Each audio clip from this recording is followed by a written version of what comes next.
Welcome to the Shattered Destinies Starfall campaign wrap-up.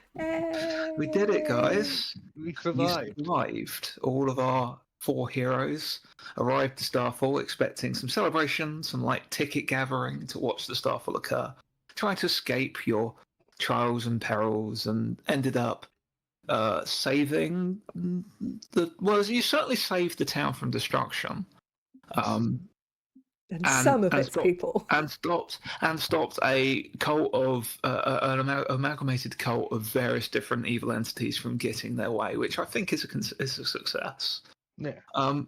So first question really is for all of you. When we started the campaign, what was your expectations going in? What did you think this was really going to be about?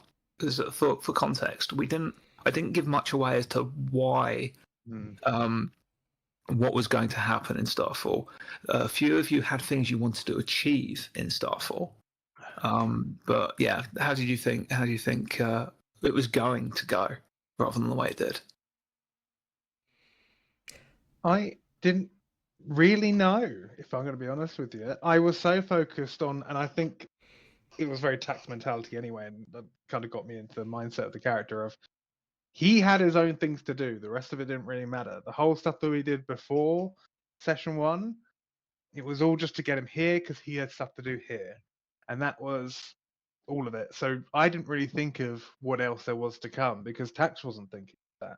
He was just thinking, I've got a job to do. I need to find a way to do it with these people who keep following me around.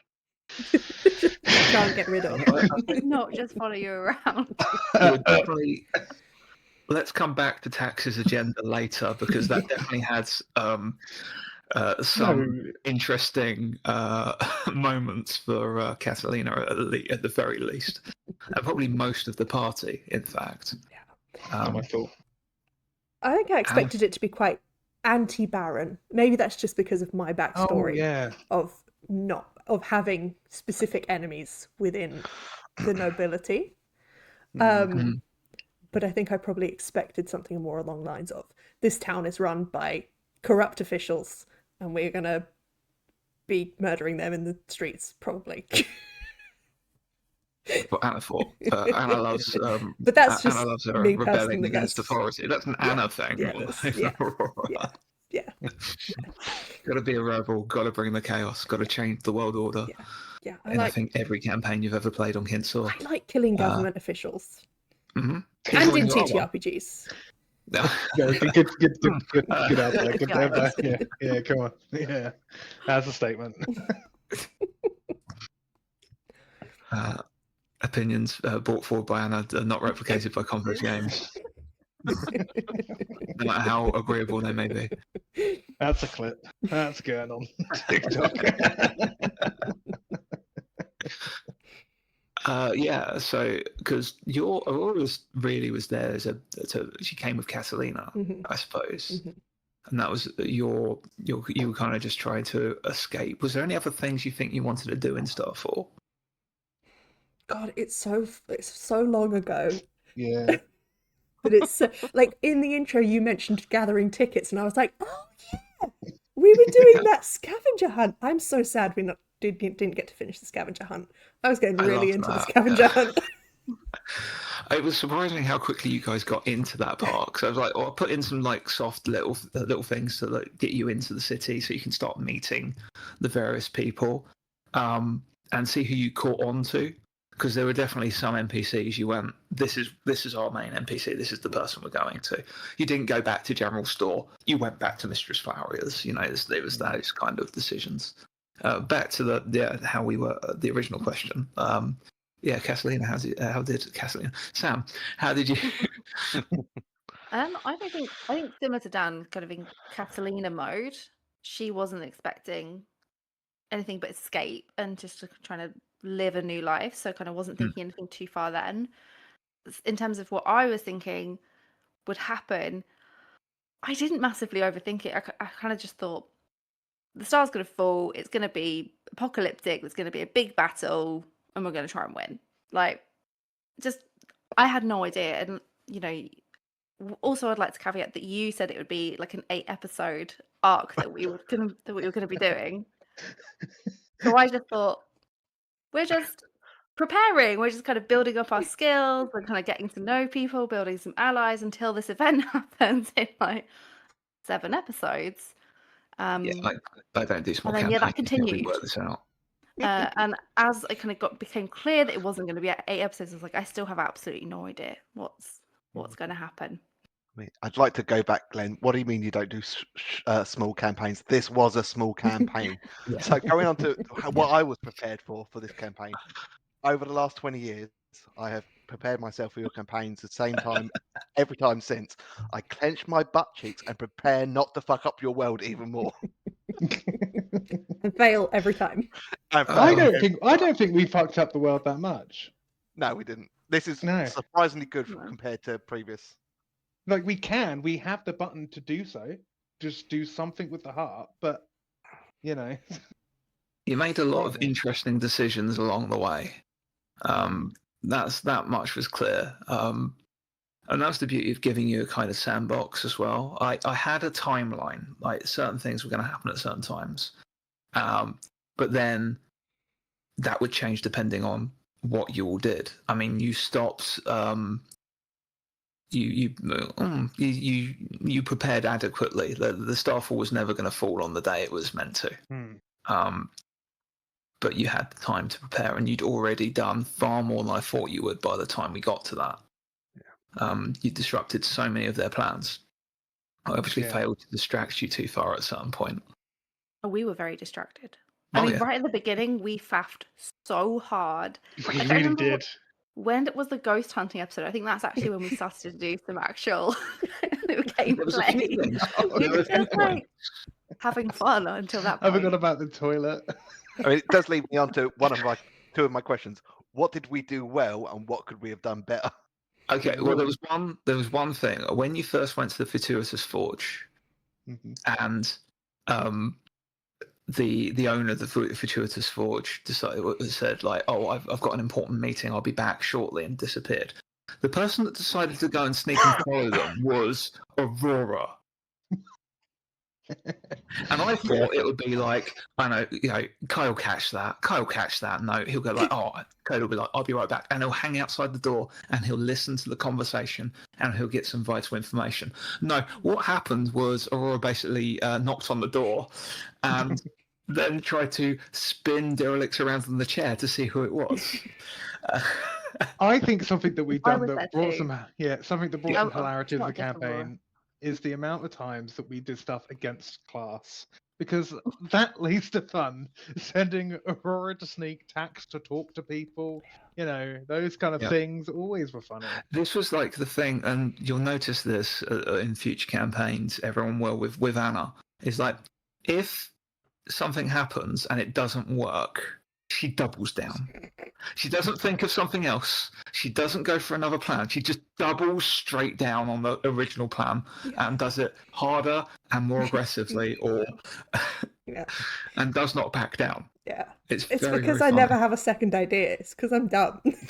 Think of one thing and then there's no plan B because I can't think of a plan B. So I just do plan A again. Yeah, there's some certain stories from some home games that are thick in my mind about you trying to get past a load of guards and then having to say that you shat yourself or something, and you going like, "Well, there's only one way I can make this believable." And then I'm pretty sure it worked. I think. I think it did. It was. But at what cost? Yeah, at what cost? There were a few things you did. I mean, I have to look back. What I should do is look back on the timeline. As the way I do on my notes, I had a general timeline of what would happen when it would happen, and then I had what you were doing day by day as well, and that would sit in with the timeline, and I'd move and change things as that happened. So when you did anything particularly notable, I usually noted it down, but I'd have to find my notes, which is something I should have done at the start anyway. While you're looking, huh? I just thought while you're looking, I've got a question for Kai. Oh, go on. Yeah, I was just wondering, like, how much of your backstory did you just dodge and avoid so we didn't get involved in it? Because if, like, everything you had, you kept from the group, or you just decided to ignore it? Yeah, I didn't really pursue the threads, unfortunately, because a lot of my backstory ties back to previous characters and campaigns. I didn't really want to focus on it because it's stuff that the rest of the audience wouldn't see. So yes, I did dodge.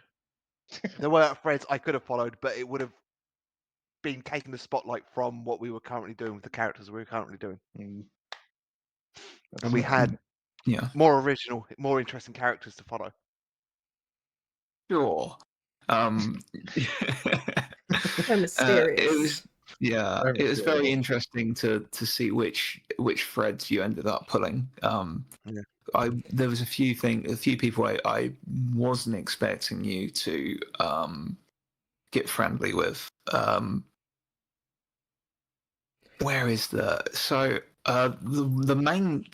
main big one that comes to mind, which was like I look back, I think it's quite funny, was the whole Beast of the Three Rivers situation. So the Beast. So we did we did like a 10-session prologue, which was Well done. hilarious for everyone. Which was more because most of you had never played together before. And some of you had never touched the system before, so we needed a bit of time to bed in, and it was also a vibe check because I mean, Kai has played with everyone here individually. I haven't played with Kai D&D before, like a TTRPG before. Not a TTRPG. We've laughed together, Dan. Yeah. We've laughed Whereas, you know, Sam, if you could believe it, Sam and Anna had never met before. And neither Dan, Sam, and Dan and Anna, and so I was really me and Kai were like kind of the joining threads here. If we've done games with everyone, and I DM for all of you in previous lives, and Kai most of all.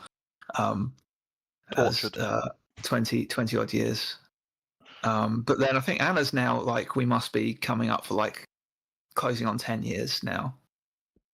No, it surely can't be that long. No, Yeah, I think it must have been we like we were in the before times. 2018. God, that is almost 2018. Okay. 2017, 2018. Take it back. Yep. 2018, I think. 2018. So yeah, so you've been 8 years messing around in Kinsale. Even when you moved away, we wouldn't let you leave us. Yeah. I haven't been able to escape. So I have heard about Anna through Glenn and Kai over the years. Oh, Anna Nothing did good, this. I hope. Anna did that. It was Anna. Anna, I was like, who is this person? because Anna was responsible for creating. There's and it's something that may be touched on in the future. A full international incident between the nation of Nembara and Dacia, who were never good friends to start with anyway. Ended up being responsible for a number of different things for the choices that she made.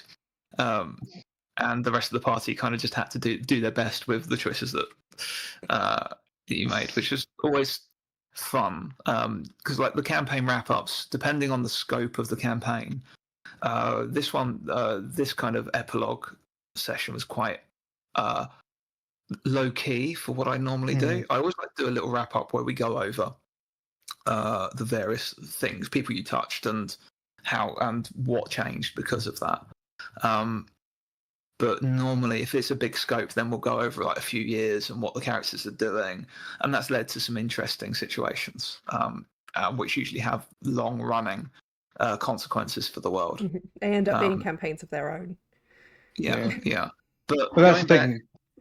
Yeah, go on. And I think I think the campaign wrap up. These characters have all got more story to tell. There's more to each of the stories. We still got to deal with the heart. There's still something more to go on. If that's dealt with individually, if Coda and Tax never join back up again, whatever, the heart's still there.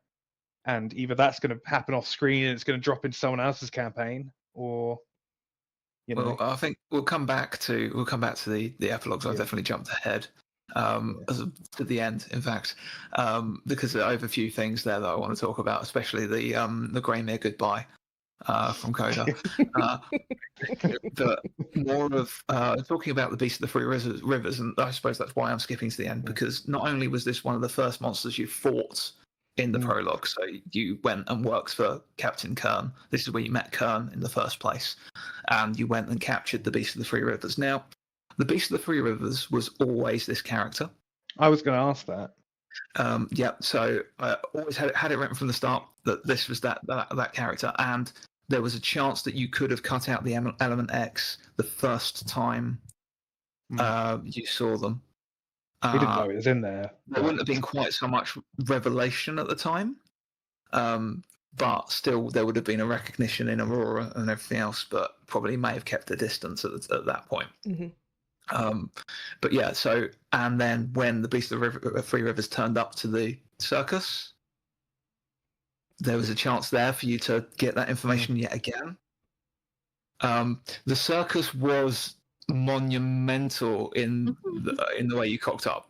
That was a super I had that in mind. The time, both actually, every time you've gone to the circus, it's gone so wrong for you all. Again, it's because the clowns panicking about fucking clowns. They were bad. But you went to this like, oh, we go to the model village. That's interesting. There's a strange replica and it's glowing a bit. I was like, right, it's glowing a bit. Dan will get his head under the table. Dan will do a bit of investigation, or someone will, and then point out to him that there's glyphs under there. Now, what happens is Anna looks under and then continues to look under with no understanding of magic whatsoever. Doesn't share the information, and again doubles down about something being under the table, creating a huge commotion at that point.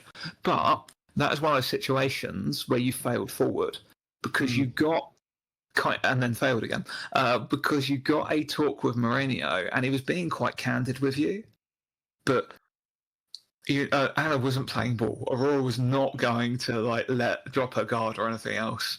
Even when Derelix turned up and he was trying to get you out of that situation, you still doubled down in playing dumb. I think it was one of those situations that was like a perfect storm because we'd already seen the clowns and we'd already made this in joke, so there's already these jokes going around about the whole situation, and of course when we get there, they're winding Tax off about it, so he's not thinking straight, and Aurora's just being Aurora, and we were all just kind of. It was just one of those situations where the circus was a good place because it was a bit of like an out of character jokey thing to wind each other up within character as well.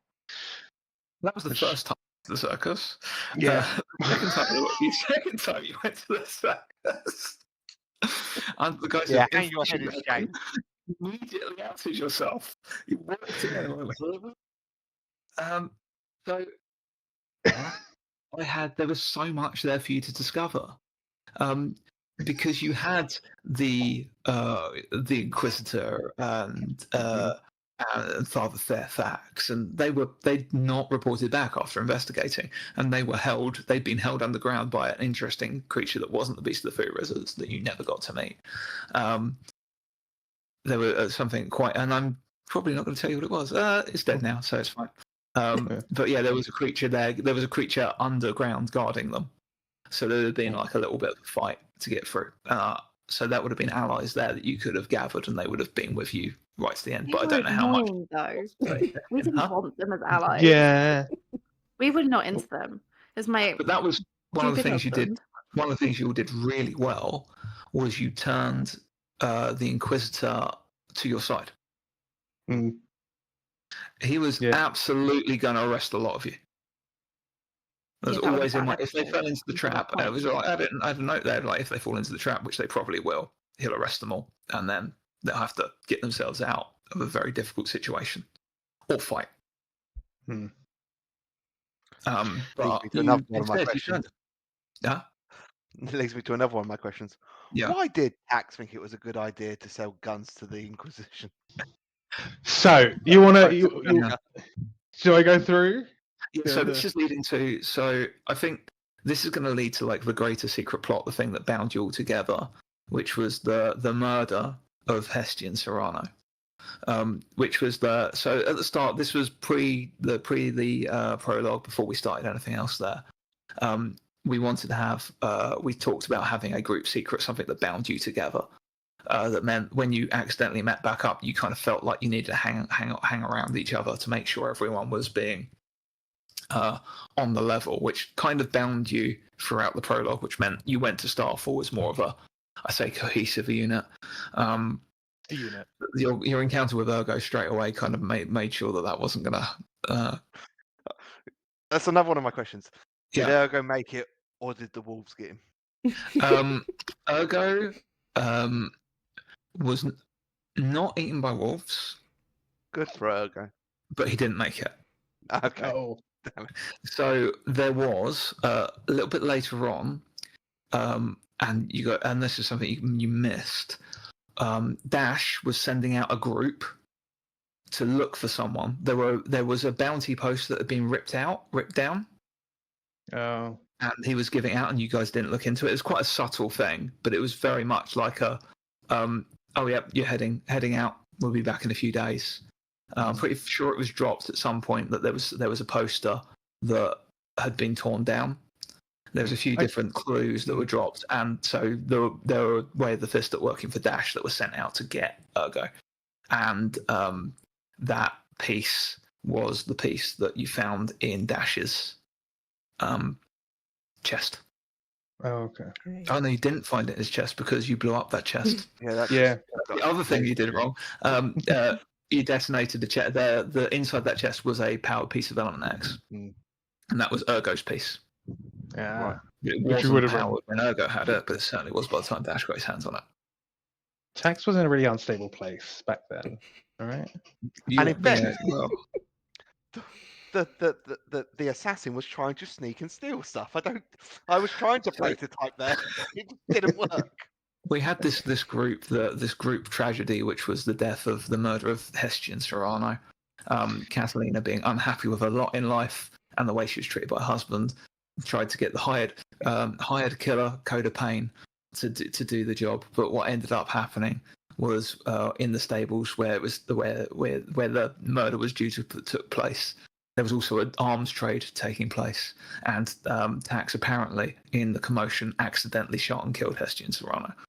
This was faked because Hestian had word that there was an assassin coming for him and faked his own death beforehand, and had done a deal with the Inquisition. But that deal with the Inquisition was a setup for you both, which I think you worked out anyway. You were just both there to be fall guys to show that the baronies were doing deals with the Order, and the baronies were doing deals with Nembaria illegally to obtain illegal firearms. So you were just stuck in a bit of a political coup, I suppose. Not really, but yeah, a move on the Inquisition to which you walked straight into quite happily, which was lovely. Yeah, it was so with the original question of why Tax was dealing with the Inquisition, was Tax didn't really know what he was into, and he was fully just panicking in life and nothing was going right. So he was forced to by, what did I call them? What was the company called? I think it was Nightwell's Boomsticks and Explosives Inc. Yeah. And Derelix was his boss, and basically forced him, got him to build guns and stuff like that with a bunch of other people. And then Tax found out that they were illegally trading guns, so they went, "Oh, okay. Now that you know our secret, we're going to implicate you in it." So Tax, being the little yes man, just didn't want any trouble that he was. Kind of just got himself more and more into trouble. Got sent out with this diplomat, got attacked by bandits. He survived, the diplomat didn't, and now he's stuck in a land he doesn't really know much about, with a bunch of guns to sell and nothing else. And then at one point his gun got stolen and it killed something, and then he got cursed. I presume that curse was by the curse that started everything. There was a couple of things. So all of the ammunition you were given, was filled with Element X, and so by using the gun to kill something, it was actually one of the Coven, one of Granny's. It was Granny's sister who was killed. Yeah. So it was an act against you were basically acting as an agent. For the Mad King, and the curse was basically the fighting over the Changeling being angry, and the Mad King going, "No, this is mine," and then a kind of spiritual war over your body and soul and mind. But the corruption initially was like growing and taking over him, so he needed to make money. That was because Soulfire. That was Soulfire. but he found herbs that helped, but he couldn't afford them, so he had to sell guns because that's all he had. That's all the skills Yeah. he had. Because it's And in then- your bloodline as well, because there was the link Yeah. of the Van Saul link, who was a guest of the Mad King. And so, like, a lot of your bloodline has that ability, that link to the Soulfire. Yeah. And then this eventually developed into him selling to Baron Nathaniel Worthering, who was the one who stole Tax's gun, but then sent him over to Hestian. And then Hestian met him in a pub on the way to his place and went, I don't necessarily want to buy, but I have links with the Order, and the Order will buy from you. And this made me remember when I forgot that this is what I did have an idea of what was going to happen in this campaign. I thought it was going to be a Baron versus the Order thing, and Tax was going to end up dealing to both sides, and that wouldn't have been pretty. Basically ended up dealing guns to both sides was what I thought might happen at one point. And then he ended up in this whole situation where basically he had nothing and just had to kind of figure it all out. And he had no options because he had nothing but guns and skills with guns in a land that didn't have guns. And he knew that he can't go back home failing. And then his boss turned up where he needed to go to meet with. That was an interesting one there, and a clue that you missed there was the first time you came up to her and started talking about that. She was just like, she disavowed all knowledge of you, basically. Yeah. So the Night Worlds company was basically a criminal front for her. And she had a reputable business that she was using instead, which I think I dropped the name off a couple of times. May or may not have come out. But if not, we'll say that for a future campaign. I didn't know Hestian was the Order Knight. I did need to meet with the guy from the Order. I didn't know who it was. And then I kind of thought about it. And when I met him and the way he was acting, I was like, he's not acting like an Order Knight. And that's where I did the check and was like, when that conversation happened between the Order Knight and Tax, did anyone catch on that this individual might be more? Because he was very adamant that Tax stay away from Catalina. Yeah. Yeah, I think that was the clue. I just thought it was I was confused by why stay away, but I kind of thought they were after me still, so I was just like, just avoid at all costs. Yeah, it's just like Hestian wasn't really being the bad guy there. He was much like Catalina, just trapped in a really horrible deal that he'd made with the Mad King or the Mad King's agents, and he made a deal with the Order to try and get out of it. Yeah. That's how a lot of us ended up in this situation anyway. That's how the Mad King kind of works, I guess. That's it. His agents are everywhere and they offer many gifts. Some of them know about it and some of them don't know about it. Yeah, and some of them are very subtle, you know. You start taking connection points. Subtle. Soul's a brick. That was, I mean, yeah. It was, I thought like, I'm going to give her this button and Anna's going to press it at least once. Yeah. But when she spends the point and I give her double the amount back, she's going to think, something's wrong here. But it probably won't stop her doing it at least one more time. But by the time she's got 4, and the number of connection points you had was the difficulty of your withstand test at the end. No, I mean, Glenn which I played think me worked like a out fiddle anyway. with that. Yeah. Because he knows if he gives me a big red button, I'm gonna press it. So but also I wasn't going to do that until you decided to, oh no, I'm not gonna avoid these Soulfire gems, I'm gonna take them.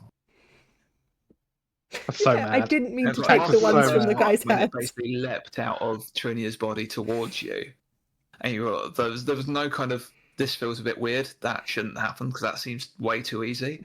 It was like, next time it happens, you let it happen, and then of course you've got a crystalline weapon at that point, which are very powerful. They're very good objects, but of course that's what's so insidious about them, is you start using it all the time. You start absorbing blood to power yourself, but by that point you're drinking the blood because it's going into your system, and then you're becoming an actual vampire, and then you can. And then use the Deathstalker cloak to go into the in-between and start eating ghosts to power yourself. I'm and very easy to tempt to the dark side. But this has happened.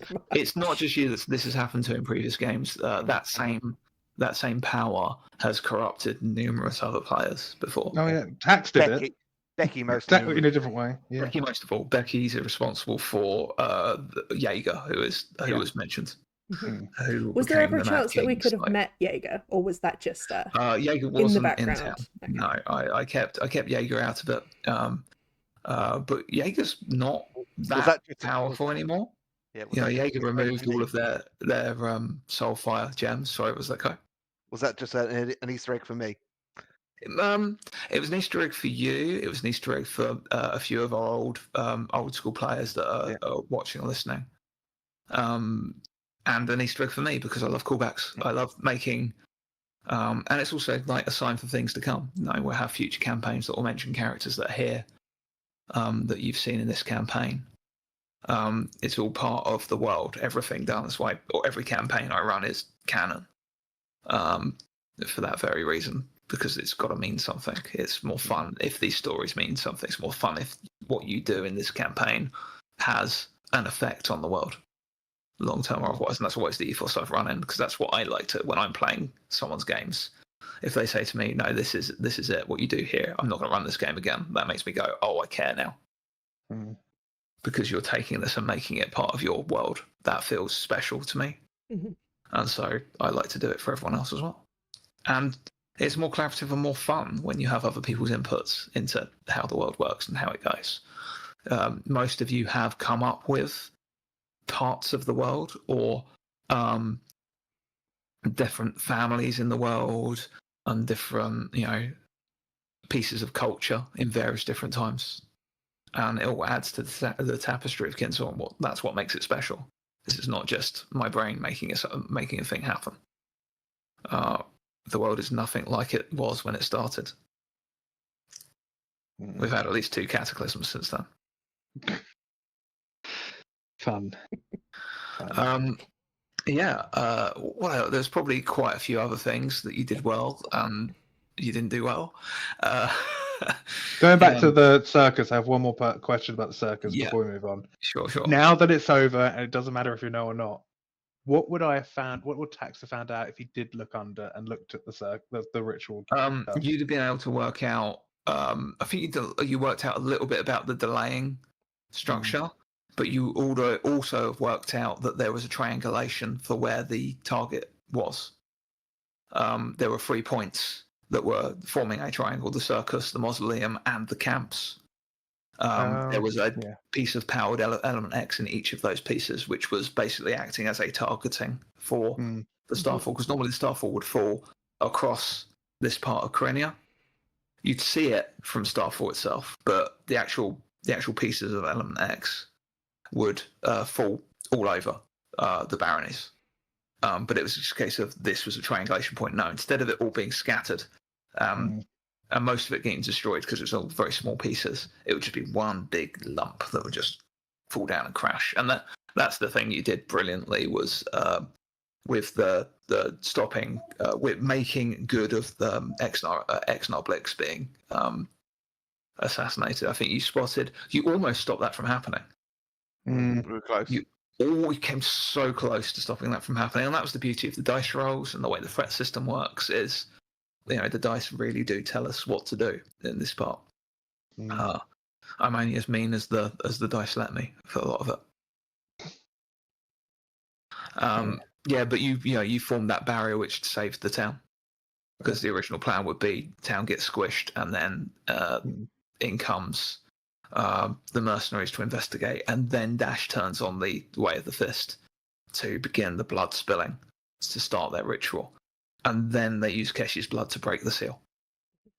Oh, okay. So the big bit wasn't to break the seal. It was to force the way to the seal, basically crack the seal a little bit. It wouldn't have destroyed it. They needed the blood, but it was enough. Like if you make a weakness there, if you start a ritual, you'll be able to pull that, and then the blood would have just cracked it open enough that they could get in. So that was their original plan. Mourinho was completely on the level. He just wanted to do his bit of the ritual and go. Stand-up guy. That's good. Yeah. Well, I don't think he was a stand-up guy. I mean, he's an interesting character. He's been around for quite a while. Is he an old character from an old? No. Another group. There was a group that I was part of that went through Corenia, and they missed him. They missed the room. There were rumors of a circus, and there were rumors of people running off the circus and acting different when they were found in the circus. And it was one of those things that they just blew by. Well, they blew by it because one of the other players caused a bit of a commotion in Corenia and they had to flee. Yeah. Just a little one. That was another Becky one, I think. Double dealed with the Corenian Inquisition and Hydrus cultists, which is interesting. Nick, if you ever watch this, it's all your fault. There's so much. She loves it. There's so much in there that is her fault. So she hasn't been too bad in the campaign that you're running at the moment for us. In our other home game, she's doing okay. She's actually the most reasonable of all of the 100%. By a long distance, and that's worry when the chaos gremlin is the reasonable one. Yeah. Yeah.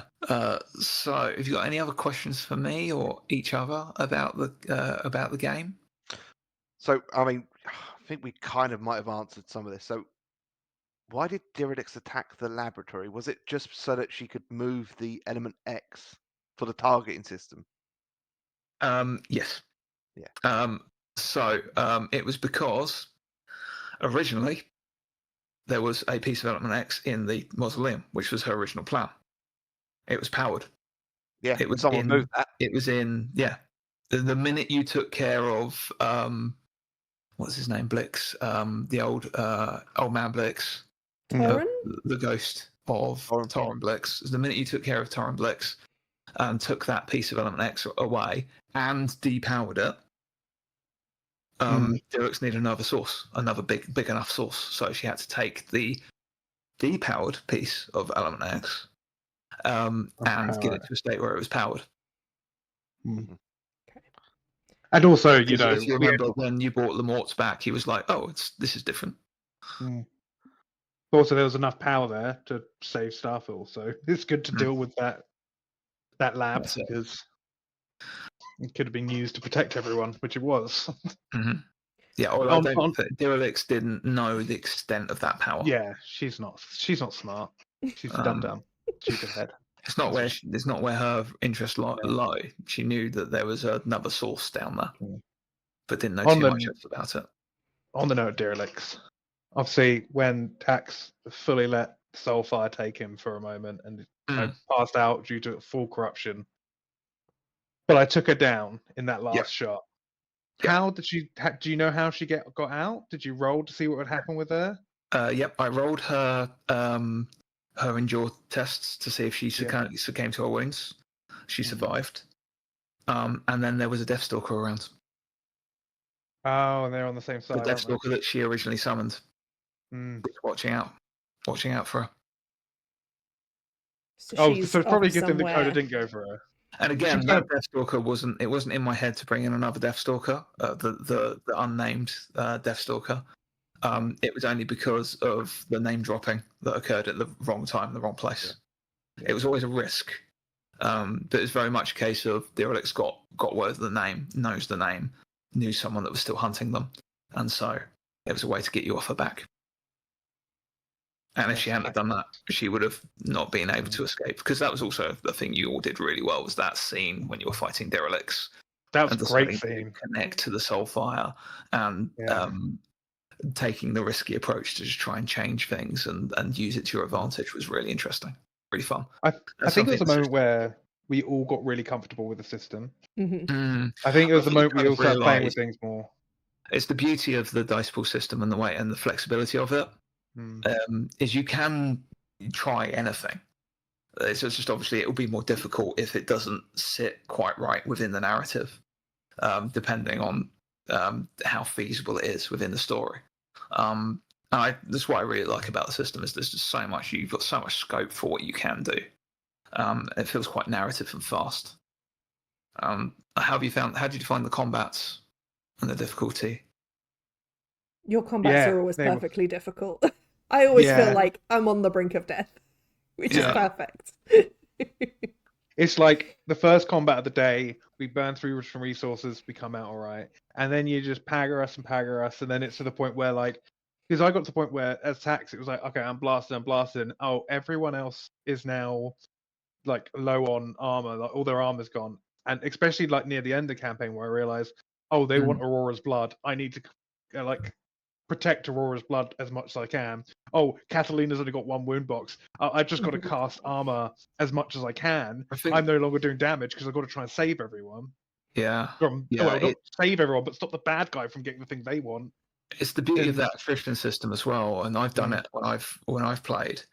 Is you go, oh, I want to pass this one, I want that information. Oh, I want to pass this one, I want to get that Yeah. character on my side. I want to pass this one as well. And then before you know it, you've got 2 vigor left, and then there's a combat, and you think, oh, I've spent so many of my resources to succeed these non-essential tests Mhm. that I've actually opened myself up. Yeah, and after a while it makes you really weigh up every single thing, Yeah. every single decision. Because at the start you're like, oh, Yeah. pretty blasé about it. Oh, I'll just spend whatever. But by the end of a campaign, you're like, oh, I'm gonna need this.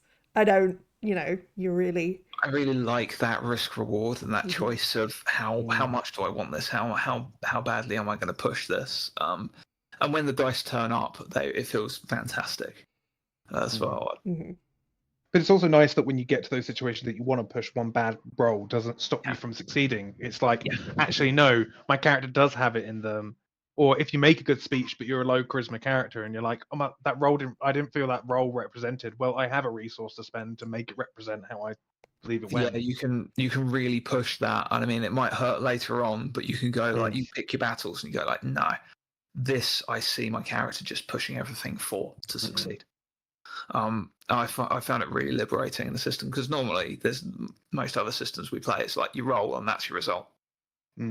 There might be a few like once per day little things you can do here and there, but it's not like, oh, I can take this little bit here and just manipulate this. Like, I love the dice manipulation in game systems. That's kind of one of our pillars of design, is always to have that ability just to give yourself a little bit of extra edge at a cost. Yeah, and with the wound system as well, not really being able to heal everything at once, you really feel the consequences of that for a long time. Oh, yeah. Tax note, you end up with corruption for a really long time, and you're like midway through the campaign, I had a corruption that I never got rid of. I had a lasting corruption, never got rid of it. It was there for half the campaign. I had 4 wound boxes. It's just in the game I'm playing at the moment. It's nice to be able to play your own system. You do get a feel for what works, and I love it so much. But I've got a box of stress that I haven't been able to get rid of for 3 days because I'm a body 1 character. The Catalina problem. We shouldn't build those, should we? Well, That's exactly what I did. There's a troubadour on our party, and she's constantly messing up the rest activity. She never gets any successes, so it's just like, this stress is staying here forever. But it's really fun. I did that early on in the game, and I thought, oh no, I've rolled really badly in a big dice pool. I want this to work. I'll spend the stress. And it works, and I got loads of successes. It was great, but then that's hanging around. It's like my character's still feeling the pressure from her earlier endeavors. It's really, really fun. And it's also like the reason for the wound box is originally, well, one of the design things was like, if you take a massive hit, you're not just out and zeroed. You don't take like 50 hit points of damage and you're down immediately. Massive damage will apply, which gives you lasting wounds first. And we only did a bit of massive damage because everything was nothing was too bad. I mean, you weren't fighting dragons or anything, so No. I think a couple of the rolls that could have been really bad for you, I rolled really low. I remember doing that a couple of times when it was just like, okay, you're going to have to weather 3d6 of successes. I did that to one of you, and I rolled a 4. I rolled 4 on 3d6. Yeah. And I was like, well, that cost me 3 frat.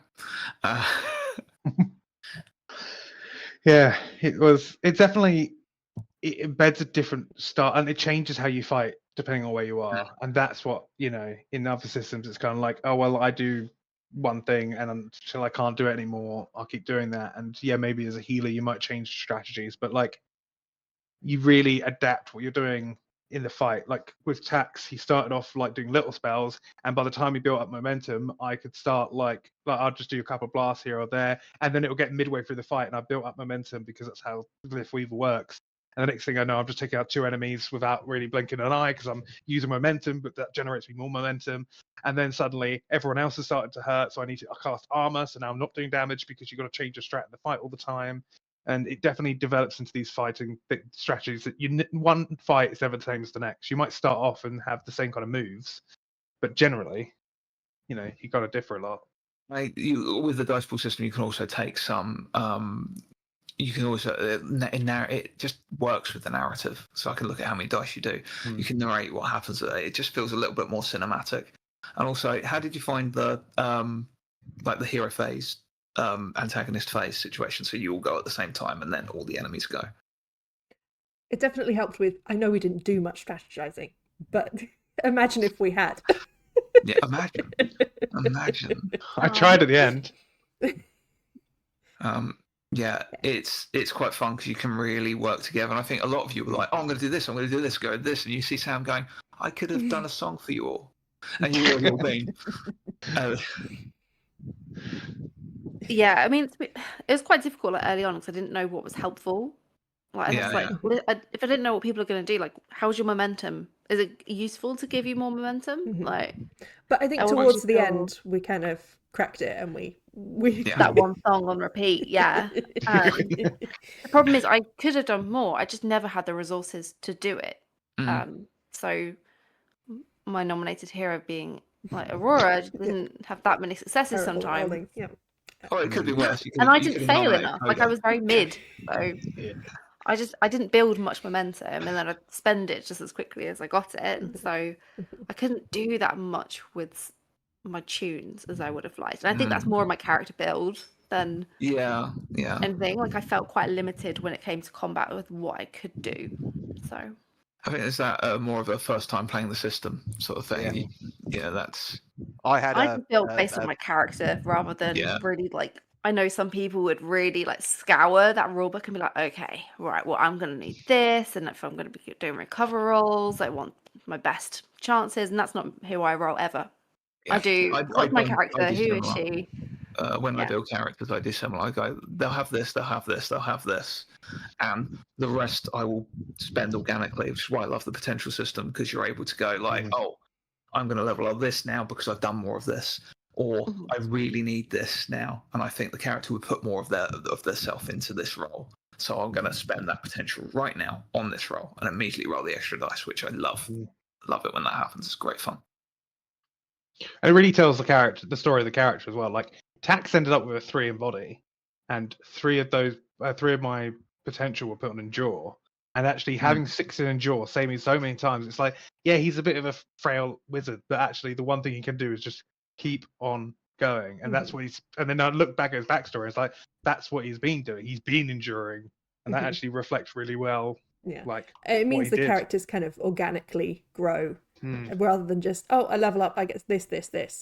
It's more of a slow, sort of natural process of my character would have learned a lesson here and grown from it. Well, that's why we had one multi-class in the campaign. Aurora, you took Cognitive Knight, which was a perfect choice, seeing your slight leaning towards the Mad King's realm and the things you learned there. And I suppose the thing that was a really good move, because the mind link spell was really useful on that last day. It was a game changer. That was. But I am interested actually, because I know what my answer would be. So it's to Sam and Kai. If you were to not have taken the top level but multi-classed instead, do you know what you'd multi-class your characters into? Inquisitor. Oh yeah, that would make a lot of sense. It would have been the obvious choice, because Assassin Inquisitor is a really good mix. None of the others made sense for Catalina. It just didn't. Every time I looked, it's like nothing's happened to her enough to make her do something else. And the Maestro was just so good as well. Like, I wanted top level. Yeah. Could do so much more. Like I got something out of it as well. I think that's what I wanted. So every time an ally benefited from something I gave them, I got an extra dice. Mhm. So it's just like I get a little something for me. A little bit of I like that. self-care. Yeah. Not in a spa though, because we know those No. don't work. Spas are dangerous. Spas are very In a dangerous. different campaign. Yeah. Oh, I feel kids. really bad for Catalina. Anyone that's a friend of Catalina, I felt bad for him. Like, it was Honestly. poor Lady Michelle. I was really worried that I would have to kill Aurora because then I would have fake killed her husband, killed her friend, and then killed her new lover. Like I was like, oh, I've made this point. I'm gonna have to die. I on would this not have girl, let but you kill Aurora. I would have killed you first. I'm pretty sure of it. I would have you had absolutely one loved it win if you'd box. killed Aurora. Don't worry, I'll shoot you in the head, and then you can both go to the Mad King's realm together. Oh, honeymoon. Yeah, that'd be cute. Oh, threesome with the Mad King. Yeah. That's my grandfather. Yeah, that's weird. But I Well, think okay.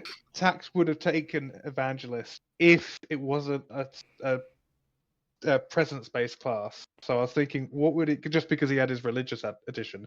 So I was like, what else would he have taken that he's probably learned from all this? And I thought it'd be really funny if I ended the campaign taking a level of assassin because of what he's learned from Coda, but also he ended up being an assassin after all of that.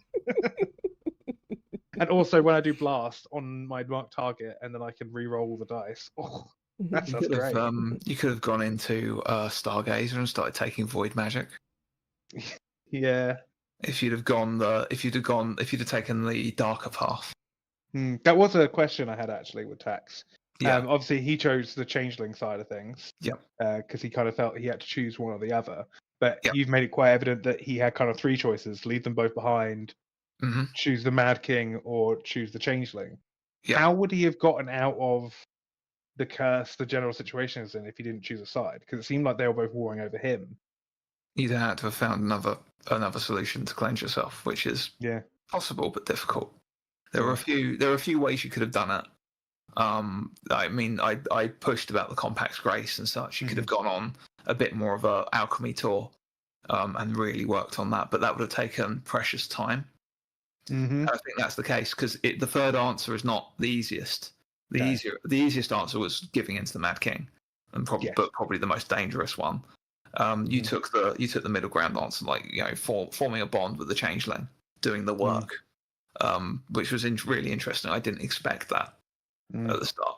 I had no kind of firm solution in my mind because it was more of a case of give me something in a narrative. And I've said this to you a few times where anyone goes, "Can I do this test?" It's like, well, that makes sense to me. Kai does it quite often. It's like, "Can I make it this test?" It's like, if you can tell me why it would be that test, absolutely. Well, I always try to make stuff remember. You just hard battles. It's like, no, you're right. Because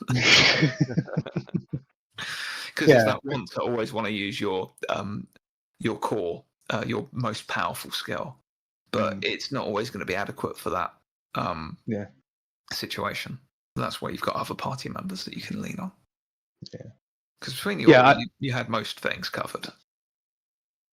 I think we were worse on skill, and brawl was probably our weakest two. I can't believe I've been dug No. As a full group, if we added all the numbers together, we were definitely highest on mine. Because all of you guys took high marks. I think it's fairly much it's quite an even mix actually. It's just Kai's dice rolls. I think you're a bit cursed with D6 rolls, Kai, because we've played maybe so. These on and off stream.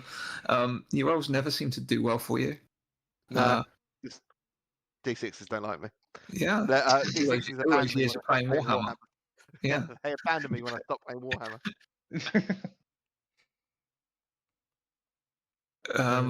Yeah, great.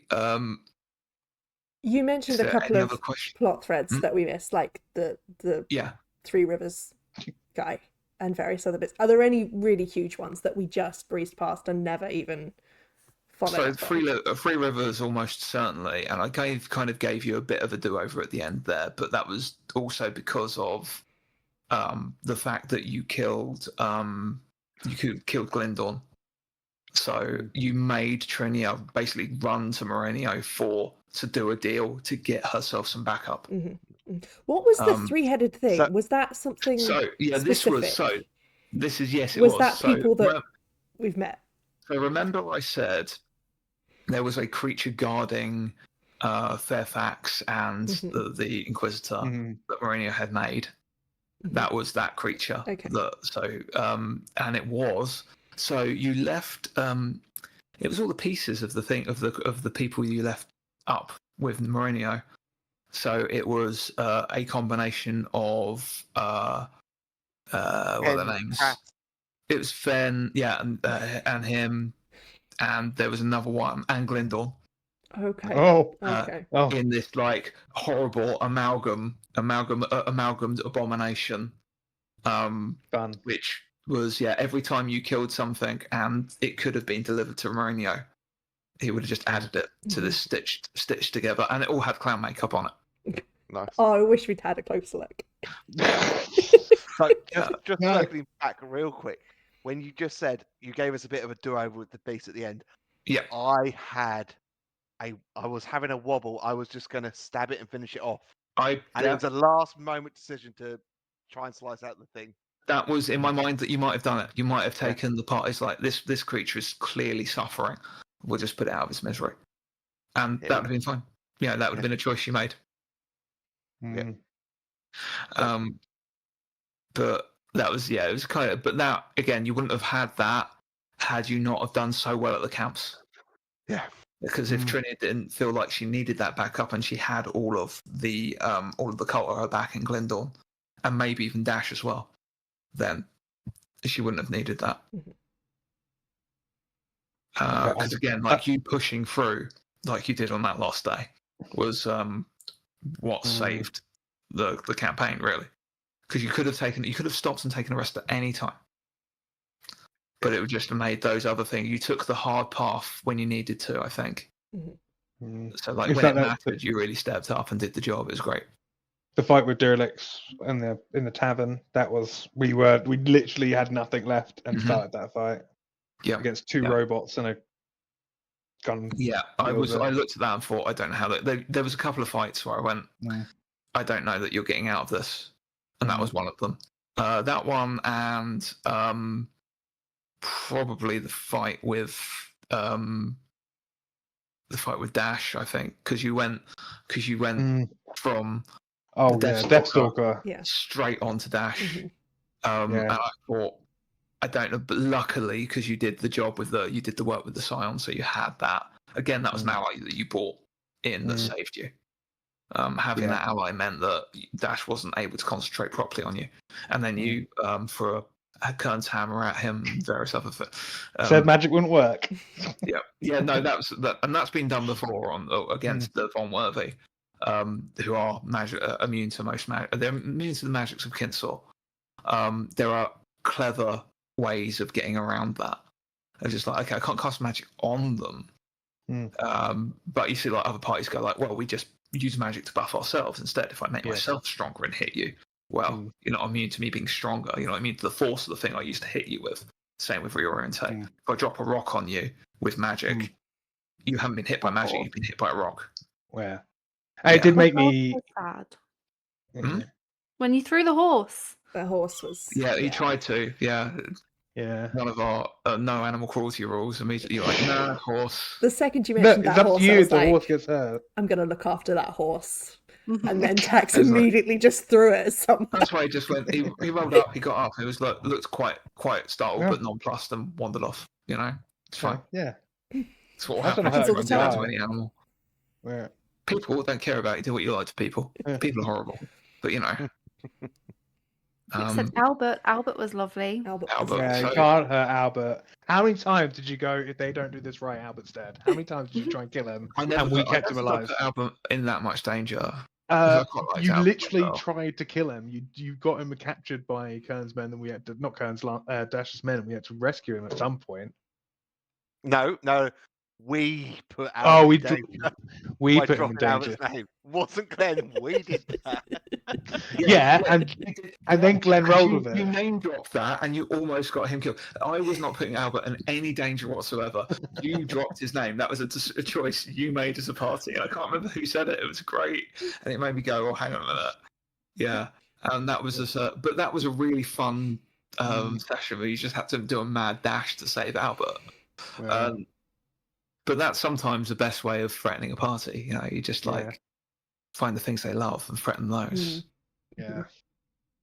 But Albert was fun. I enjoyed Albert as because that was a bit he was just a bit in the prologue. It was just this happy little guy who had a little threat. And I remember I kept saying the phrase and like watching Dan and Anna slowly break every time I said we didn't do a lot of that in the Rabbit Clan. And every time I said it, the two of you just started going, oh, and I was like, okay, this is a character that's sticking around. Yeah. But that was so. Yeah, who are your favourite NPCs to talk to, or your least favourite NPCs to talk to, and role play with? I liked Kern. Kern was funny.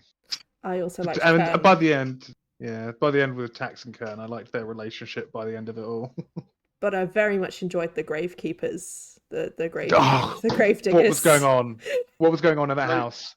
Reveal everything. Nothing. They just have you're lying. You're Lying.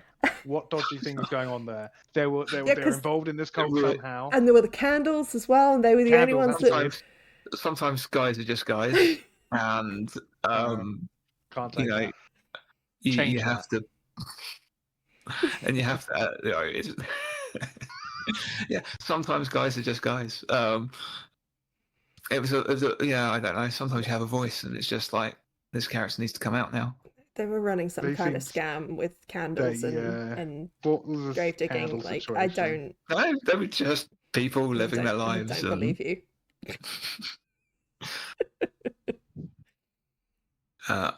So I really enjoyed Professor Lamort's.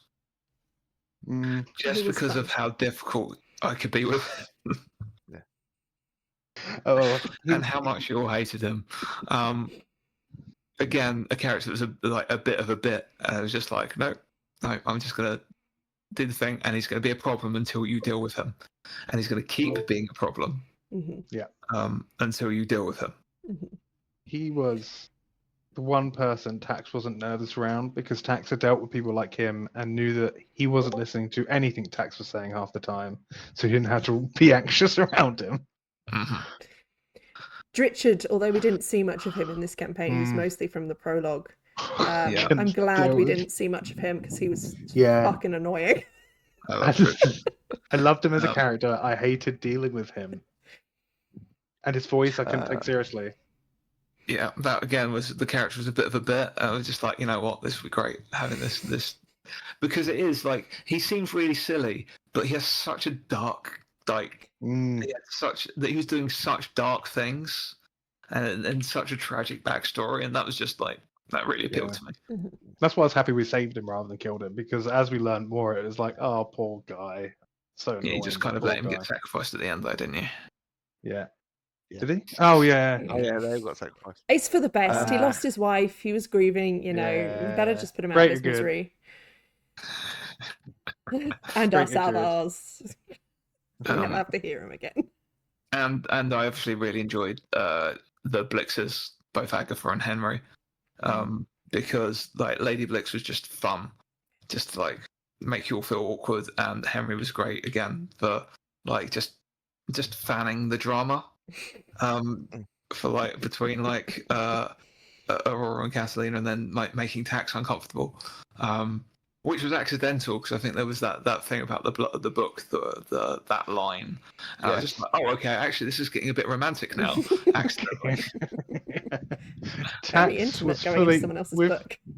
With Henry, Tax was just fully, you're useful to me, so I'm interested in you right now. And at the moment he was no longer useful, Tax was like, yep, this is a bit strange. Tax is such a user. Yeah, 100%. Such a user. I don't think Tax ended the campaign as a better person. No. I think he was a worse person. Yeah. I don't think any of the characters really learned anything. Tax learned not to deal with corruption, but now he's I just think- holier than thou. I think they didn't learn anything. They didn't grow personally. I think. Correct Tax me is if more I'm wrong. confident. I Tax don't is think more there's a lot of confident. personal growth. Tax is more confident than he was. I think there was a lot of like chapters are closing, and like we had that like almost like heartfelt goodbye between Catalina and Hestian at the end, which was very nice. It was kind of like there's a little bit really- that you say that, but it was kind of It like a closing of a chapter. So you moved the stories on, but I don't think they changed as people that much. I think they're going to make the same mistakes in the future. What was a heartfelt goodbye with Catalina and Tax? I think Yeah, that's they kind of improvement. grew They to learned more respect each one other. another. I don't think they're ever going to be friends. I think you could bring us back into a late game Catalina campaign. said, "I love you" to Tax, not to Yeah. Hestian. No, we're like trauma bonded. Like we would do anything for each other. We don't like each other. I was just like, "You're a brother, right? Yeah, You yeah, really annoy yeah. me. Yeah. You're around and it's You okay. killed my best friend. You've kept me alive quite a lot." Yeah. I on the other hand, couldn't wait to get away from the lot of you. Were you planning That's that? it. You just I like, wasn't planning. It just happened, and I was like, "Yeah, I'm gone." Like, it was kind of you threw me a curveball there because you're like, I'm just going to go check at the first thing we did. I was like, oh, we're going back to the start. That feels quite nice. It's like, is there anything here I could do to tempt Coda away from the thing? And I just thought, oh, Bo's in town, yeah, it was perfect. and he It's hasn't just really. I was just like, no, that's perfect. For the Grey Mate goodbye. yeah, Greymere goodbye. Off I go. Yeah. Going back to favourite characters, Mistress Flaria was my home away from home. That was that was like a slice of where Coda grew up. So Yeah, I wanted to harken back to our days of playing in the Greymere campaign with Coda, you playing Coda's uncle and like his whole family there. Yeah. And there's those scenes that we played out in, and I mean Anna was there for some of them. The scenes we played out with the entire family. Yeah. It's just like there's something quite nice about that, and there's a little bit of that in Mistress Floweria's, that orcish sense of community. Yeah. Which was established by you in the lore. It's just like, and then continued in with Anna's character as well in our Nembarian campaign. As like, you could be a city orc, you could be a tribal orc, but they've still got that sense of community as something that pulls them together. My favourite was Daria. Daria was good. great. Yeah. Oh, actually, yeah. But how does Rory feel about the sister? I mean, obviously you love your sister. But how does Rory but like she loves her, but she doesn't like her. Even less now that she's met her like again after having been away. Like, You didn't give me too many notes about either of your sisters. no, I didn't want to. So you really gave me room to play, and I was just like, what would these characters have done? What is this? What is the scenario that would have occurred here? And it just sort of came to reason. And it's so much fun to have like difficult characters that you have to love. You can't combat this character. You've got to deal with them somehow. Yeah, you can't just walk away. Yeah. You have a bond, but God, This family. She was great. She was great. Can't choose your those family. difficult family dynamics. Yeah. Going back to Coda's ending, before Go on. Glenn gave you that out, did you have something in mind for how you wanted it to end? I was weighing up like, I had been weighing up like, do I really want to continue with this particular group? Bitch. Yeah. I was like, oh, there's plenty more competent people out there. I mean, it's true, but it still hurts. And Teleported us. There was hints of that already, because like when you sent the Scion and Henry over to me in Blix Hall, and I was just like, guys, I've got my new party. Already I was looking for an out. I was just like, Yeah. I wish I think hadn't Coda asked. found us more problems. He found us more problems than yeah. useful. I think Coda guys. is one of all of you, but as a group, you are dysfunctional. Well, the role that Kai normally falls into is party dad. Yeah. And that's no different in this campaign, really. It'll be interesting on our next campaign because I think the dynamic shifts a bit when I play as well. Yeah. Two daddies. Well, Two daddies. I'm Oh, double gonna be more of daddy. a problem in this next campaign. Don't worry about that. You're all Are we- problems. yeah, is there anything else we want to talk about Starfall? Shall we talk a little bit about future things? I Future just things. where Go on. just one question for you, Glenn. Where did you think each of our characters were going to go at the end? Did you think it was going to end It's up with a tough because split? I've learned a long time ago. Do not have an ending in mind. Leave it entirely up to what the characters do. Don't have anything particularly planned for the characters. There was a point where I thought maybe Catalina was going to leave with Donovan, join up the Aruvian expedition.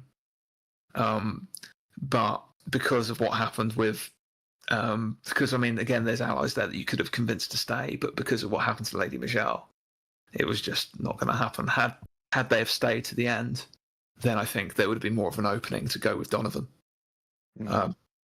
I think I had there were some options, because if Donovan had stayed, Coda had the connection through the Grey Orb, which is a long old story, to his family, and could have had a way for future campaign there. And I had no idea of you, Dan. I never do. I've been saying since the moment Duralix left, I was like, I need to go back and protect my family. It was like, if we succeed, I'm going back. There was no doubt in my Aurora, mind. it totally depended if I managed to fully corrupt her or not. Oh, Because I could never tell Anna. 60% expecting her to die. I was going to kill her. She wasn't If going to she was fully corrupted, I would had you have used just a couple more connection points, you wouldn't have been able to get out of that. The roles you wouldn't have been able to save yourself in those roles. Because it was very to the wire, and you were spending a lot of resources to get through it as it was. And so I had the thought there was you'll get the withstand test, and it'll be equal to the number of connection points. And if you fail, the party's going to have to either deal with you one way or another. They're going to have to help you or put you down.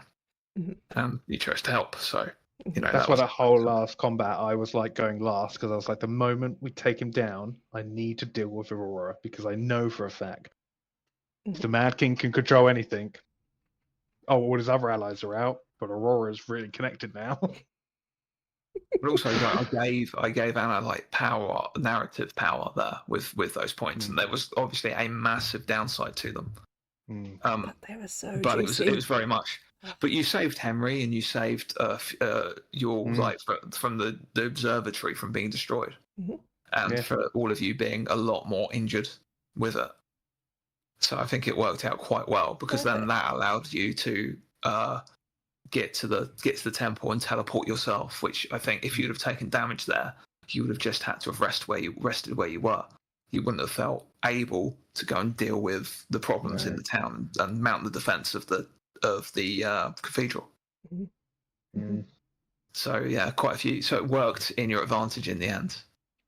It just might have gone another way, which is interesting. I also nerfed my character a little bit, because when I multiclassed, I misread it and thought my magic casting skill was Intuit. It's not, it's Instinct. So I have 12 Intuit for no reason. You're really good at reading. And I only have 5 Instinct. Nice. So I probably could have been slightly better at what I was doing if I hadn't done that. But I was like, I've written it in now. So you could have asked me. I was like, so this is a champion path. Why is this Intuit based? I had a pretty high Intuit anyway, so I was like, makes sense. Yeah. I'm just it's dumb. Instinct. It's not of the mind. Yeah. But there are other paths and things coming in the future. Some of which we'll see in the next campaign. Is there any other questions or things you want to talk about Starfall? I think that was a good segue into what comes next. We can segue a little bit into what we're doing next. So I'm going to get to play, which is always good fun, and Dan's going to take over and GM. Which should be interesting. I'd probably not go into anything too in depth at this stage, because I haven't gendered my character fully. I don't think any of you have. It's fine. I'm in that mode now, as I got to play the other day. So I was just like, "Yep, okay, I'm there. I'm in it. I want to make this character." And they've got quite an interesting new path to test with it. Three of you have new Three of us paths. have new paths. Yeah. Yeah. Who is just there's an Inquisitor, isn't there? Yeah, just Sam. Who's the Inquisitor? Sam. The Inquisitor is a lot of fun. I'm playing an Inquisitor in our home game at the moment, and it's really good. So there's a lot of fun little balancing things you can do to generate clues, and the clues can help you generate momentum by getting with your superiority, so they can all kind of balance in together. And the rest of your classes and paths might be balanced, might be horrifically good or horrifically bad. We're gonna find out. I've already rebalanced I think I've rebalanced all of them from the initial drafts. Yeah. Okay. I think I took a hatchet to one Kai's playing. But it's a lot of fun. But yeah, you said I changed a lot, but I also made a few really fun little combos that you can do later on. Yeah. So I'm looking forward to that. It's going to be an interesting game. I'm looking forward to We'll see how being the party dynamics change. unleashed on Dan. Unleashed Dan. Don't unleash on me. Dan's never GM'd for me before either, so No. Same. And I'm looking forward to seeing if he hates me or if it was just Tax and we'll find out, won't we? Yeah. Yeah, it's like everyone takes one vigor. Sam takes 3 wounds. That's the... Look, as the GM, you're gonna kind of hate me, and I'm gonna kind of have to hate you. That's just the dynamic how it works. Yeah, you say that. You definitely shouted a lot of You definitely shout abuse at him sometimes for the decisions he made against us. I think usually the dice rolls and no, that's what you say. No, just love that stand-up guy. Yeah. we'll see. You are level 1. Everyone else is level 2. Yeah, that's what it'll be. We'll be starting that in a week or two. At this point, I'm looking forward to that. Are we jumping straight in with a session 1, or are we doing any kind of character gen? You know where your characters are starting off. Yeah, I think the stream's going to start straight at session 1. We've done our session 0 anyway. We've done our preamble.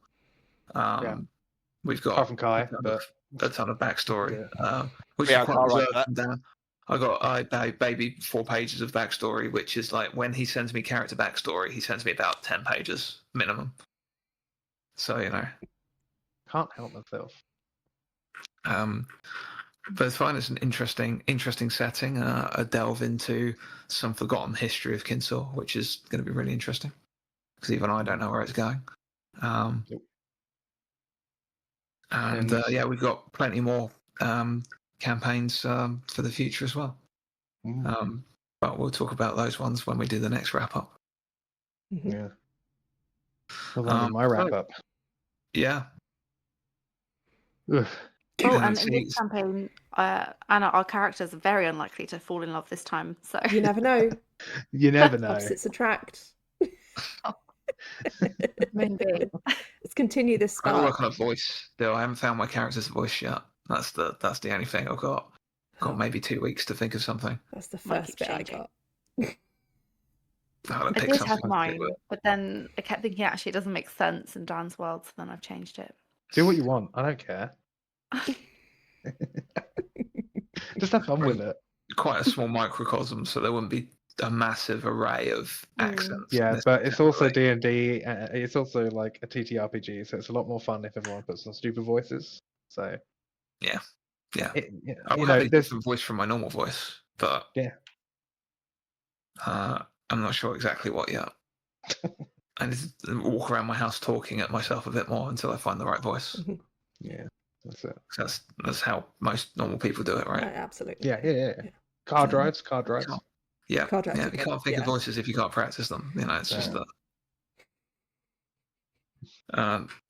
That's fine. I won't do the voice that hasn't come out on stream yet, which is probably Sam's favourite voice, and she's the only one that's heard it so far. I think is my cartoon character voice, which she particularly likes. Yeah. That won't be for this character. No, I think so. Teacher NPC, I think. Okay. Is it the mystery box? The mystery box. Oh yeah, I love it. I love it so much.